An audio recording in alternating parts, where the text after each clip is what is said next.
Hi guys, అందరూ ఎలా ఉన్నారు? రీసెంట్గా నాకు రిక్వైర్మెంట్ వచ్చింది.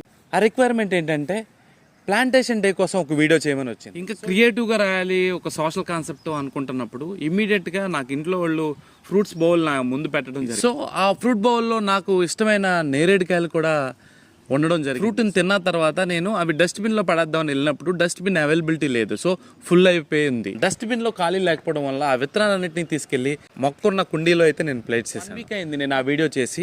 ఆ వీడియో అయిన తర్వాత నేను అనుకోకుండా ఆ ఏరియాకి వెళ్ళి నేను చూస్తే ఆ సీడ్స్ అన్ని ప్లాంట్స్ అయ్యాయి. సో మీరు డస్ట్బిన్లో పడేసి సీడ్స్ అన్నిటిని కలెక్ట్ చేయండి.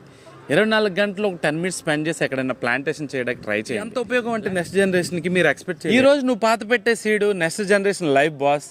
సో ప్లాంటేషన్ అనేదే మంచిది. సో ఏ ప్లాంట్ అయినా చాలా మంచిది, ఆక్సిజన్ ఇస్తుంది కాబట్టి. At the same time fruit plants అంటే హ్యూమన్కి చాలా దగ్గరగా ఉంటుంది. You can proceed with your seeds and plants. According to that next generation people అందరూ మీకోసం వెయిట్ చేస్తున్నారు. మీరు త్రో చేసి మీరు ప్లాంట్ చేసే ప్రతి సీడ్ నుంచి ఒక పెద్ద వృక్షాన్ని వాళ్ళు ఎక్స్పెక్ట్ చేస్తున్నారు. ఇంకెందుకు బాస్ వెయిట్ చేస్తున్నావు? నీ next generation waiting for your plant.